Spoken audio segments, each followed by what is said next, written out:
So this is probably one of the most powerful exercises I've ever done, and I actually made my team in the office do it as well. And that was, we first did it in June 2019. I had, for all intents and purposes, I had a bit of a breakdown. I was incredibly stressed with work, and it culminated in about 72 hours of tears. I was on my own, which I don't think helped. My parents were away, my boyfriend was away, my sisters were away. I was back at my parents' house for the weekend. I was taking a bit of time, and it just all slightly imploded.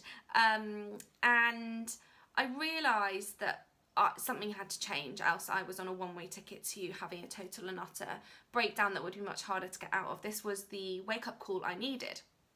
And so I came across this exercise and I thought, well, I'm going to do it. And I did it, and it blew my mind.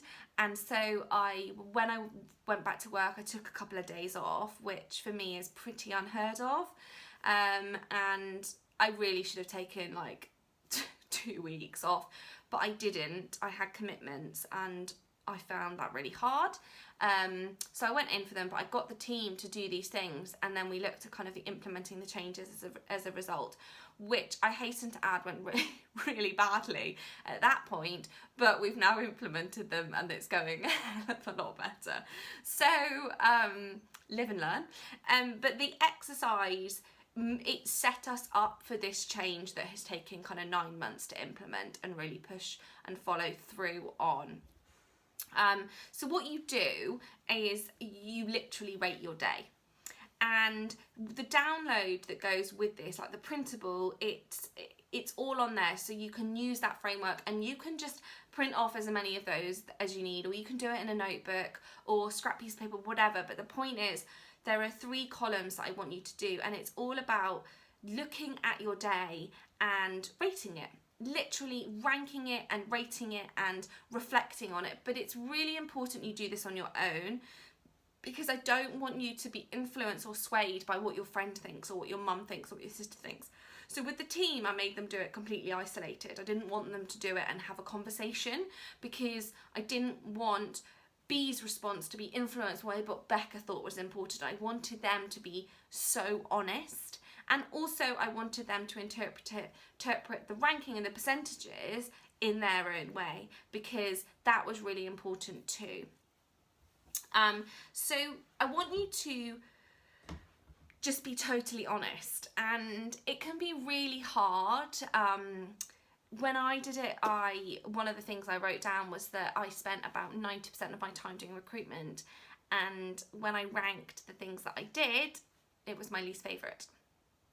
So I literally, through this exercise, wrote down that it translated as I hate my job. 90% of my time was doing the thing that I hated. I disliked I liked the least. Like, it just, you know, if I had a choice, I wouldn't be doing that all the time. And that for me was the real eye-opener. It was the real, oh gosh, right, something has got to change here, because no wonder I feel so rubbish, because all I can think about is how I'm doing something that I don't want to do, and that doesn't fill my heart with joy, and that doesn't set me on fire, that doesn't motivate me, that doesn't, you know, I find emotionally draining. And there are elements of recruitment that I love and I always will do, and so it was about trying to like identify kind of within that as well and being realistic. So what you have on the printable, right, is you have 3 columns. Now in the first column, you need to list everything that you do in a standard day or week, you know, what that looks like. We kind of roughly, I think we sort of looked at our week as a whole. Like basically we looked at the main tasks that we undertake within work. So we weren't too specific about, on a Monday we do this and therefore we're only focused on that thing. It was more like generally, and I think you can do that too, you know, what are the main tasks and the main things that appear in your life in whatever format they look like. Now we were doing this relating to work. You can of course do this relating to your personal life and home life and everything as well. It's really important, or you can look at it as a whole, and I'd suggest try and look at it as a whole. And so we had So you need to kind of break your tasks down into the major areas. You can go into more detail if you like, but I found starting with the major areas of like my work life and of life was easiest for me to kind of manage at that point. So you list all those in column 1, okay? And then in the second column, I want you to attribute a percentage of time that you feel like you spend on that one thing. So for me, I feel and felt past tense, like I spent 90% of my time on recruitment. I didn't actually spend 90% of my time because 90% of my working day I did do other things, but it was the emotional kind of energy it took, and recruitment took up in my head, in my space in my head, and kind of on walks and when I was with my friends, like it was a constant thing, and so it felt like it was just basically omnipresent.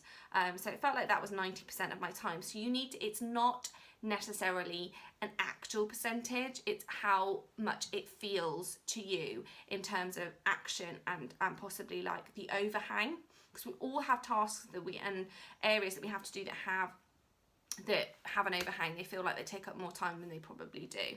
So you've got your percentage, all right. In an ideal world, your percentages will add up to 100. Now, actually, I've found that when we've done this, that's been quite challenging for people. Don't worry if you can't make them add up to 100. You just need to make sure they're relative to each other, okay? So you couldn't have 5 things being 50% of your time, because that's just not viable. So you need to work out which is the one that feels more and which feels less. Yeah?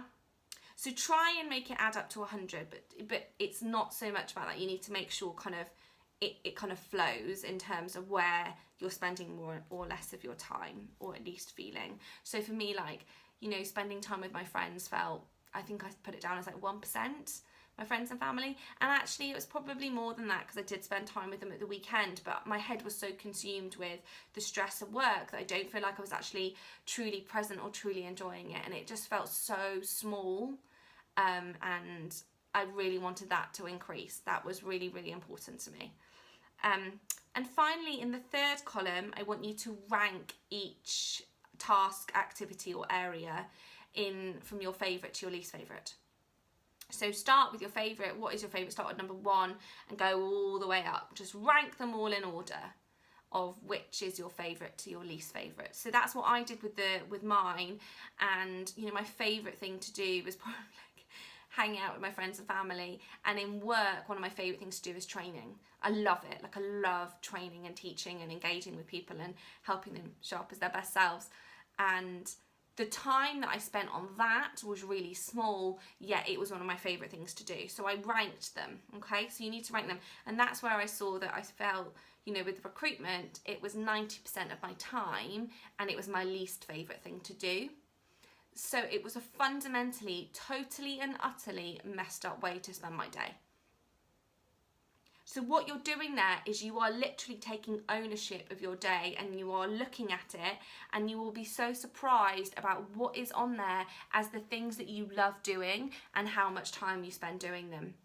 But also the things that you really dislike doing and how much time they're on there. Now, sometimes we have to do things we dislike. We can't, you know, there are always going to be elements of our day that we can't, you know, get rid of entirely.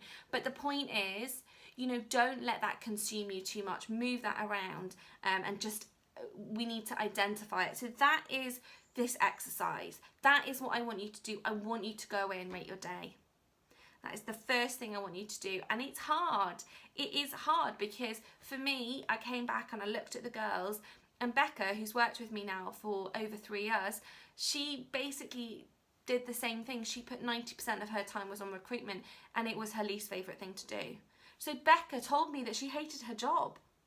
I was like, and she was like, oh, I didn't mean it like that. But that's really, like, that was what was so great, because she would never have said that to me. She would never have sat me down and said, Jo, I really am, you know, really struggling, and I really dislike all this recruitment, the intensity of it, the stress of it. And that's, with us, that's what we have. We have this emotional stress that comes from it, because we're looking after people's children, and it's just a totally different ball game.